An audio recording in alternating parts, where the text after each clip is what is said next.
अस्सलामुअलैकुम।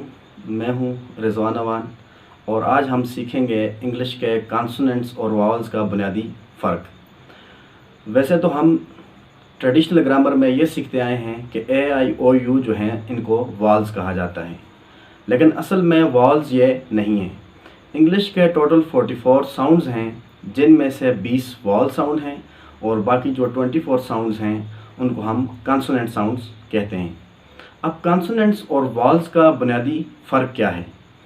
कॉन्सोनेंट और वावल्स का बुनियादी फ़र्क छोटा सा है।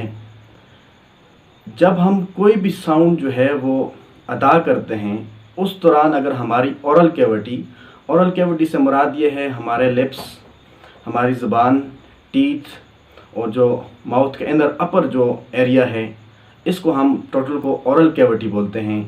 तो जब कोई भी साउंड अदा करते वक्त चाहे लिप्स ज़ुबान के साथ, जो लिप्स आपस में टकरा जाएं, ज़ुबान जो है वो टीथ के साथ टकरा जाए, या ज़ुबान जो है अपर पार्ट ऑफ माउथ के साथ टकरा जाए, या गम्स के साथ टकरा जाए, तो उस दौरान साउंड के अंदर जो है रुकावट आ जाती है। तो जब कभी किसी भी साउंड में रुकावट आ जाए तो उस साउंड को हम जो है इंग्लिश के अंदर कॉन्सोनेंट साउंड बोलते हैं।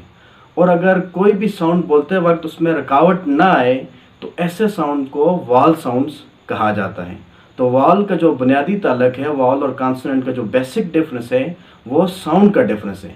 फॉर एग्जांपल, एक वर्ड है बॉल। अब बॉल जो है इसके अंदर टोटल 3 साउंड्स हैं। सबसे पहले ब।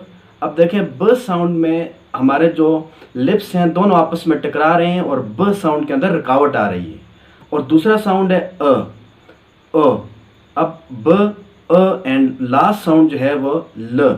अब ल साउंड में आपका जो ज़ुबान है वो टीथ के अपर टीथ की बैक साइड पे जो है वो टकरा रही है।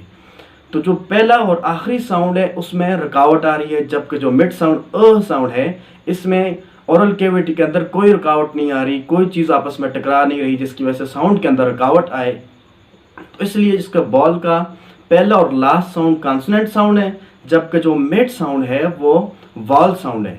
इसी तरह हम अगर ले लें फॉर एग्जांपल एक और वर्ड हम ले लेते हैं एटम। अब एटम में ए साउंड और उसके बाद ट साउंड और उसके बाद अ और म साउंड।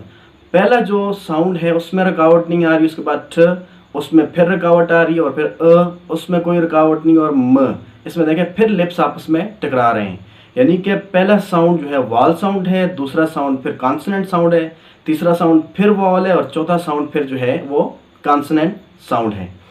तो इसलिए जो बेसिक डिफरेंस ये है कि जब कभी किसी भी साउंड में बोलते वक्त रुकावट आएगी ओरल कैविटी के अंदर, उसको हम कॉन्सोनेंट साउंड बोलेंगे। अगर रुकावट नहीं आएगी उसको हम वावल साउंड बोलेंगे। यही इसका बुनियादी और बेसिक डिफरेंस है।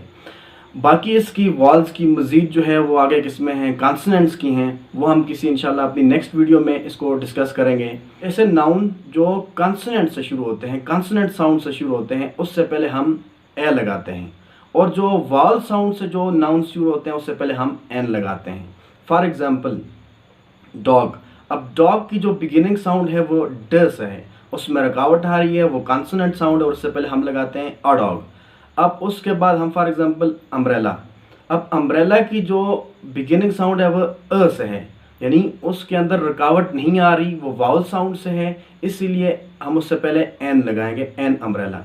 तो यानी जो कॉन्सोनेंट साउंड से शुरू होगा उससे पहले हम ए लगाएंगे, और जो वावल साउंड से शुरू होगा उससे पहले हम एन लगाएंगे। इसी तरह अगर हम ट्रेडिशनल ग्रामर को देखें तो यूनिवर्सिटी से पहले हम जो है वो आ यूनिवर्सिटी लगाते हैं, लेकिन यू तो जो है वो वावल लेटर है। अगर हम ट्रेडिशनल ग्रामर में देखें इससे पहले तो हमें जो है वो एन लगाना चाहिए। तो वावल के साथ ताल्लुक जो है वो ए आई ओ यू से नहीं है, वो साउंड से है। अब यूनिवर्सिटी ये साउंड से है, यानी ये एब्स्ट्रक्शन आ रही है, रुकावट आ रही है, कॉन्सोनेंट साउंड से, इसलिए इससे पहले हमने ए लगाया है। इस तरह हम देख लें आवर, एन आवर। अब ये आवर एच से स्टार्ट होता है, कॉन्सोनेंट से स्टार्ट होता है। अगर हम ट्रेडिशनल ग्रामर में देखें तो फिर तो इससे पहले हमें जो है वो ए लगाना चाहिए, लेकिन हम एन लगा रहे हैं। असल में आवर जो है उससे पहले जो बिगिनिंग साउंड आ रही है वो वावल साउंड आ रही है। सो कॉन्सोनेंट्स और वावल्स का जो ताल्लुक है वो लेटर्स के साथ नहीं है, वो साउंड्स के साथ है। तो जिस साउंड में रुकावट आएगी उसको हम जो है कॉन्सोनेंट बोलेंगे, अदरवाइज जो है वो वावल साउंड होगा। और जो भी वर्ड जो है वो वावल साउंड से स्टार्ट होगा उससे पहले हम एन लगाएंगे, और जो भी वर्ड कॉन्सोनेंट साउंड से स्टार्ट होगा उससे पहले हम ए लगाएंगे। अगर आप लोग इंग्लिश ग्रामर के अंदर, इंग्लिश लैंग्वेज के अंदर रीडिंग, राइटिंग, लिसनिंग, स्पीकिंग अंदर अपनी इम्प्रूवमेंट करना चाहते हैं तो चैनल को सब्सक्राइब ज़रूर करें। मैं इसी लिहाज से अपनी नेक्स्ट वीडियोज़ जो है वो वक्तन फ़वक्तन अपलोड करता रहूँगा। तब तक के लिए अल्लाह हाफिज़, बाय, टेक केयर।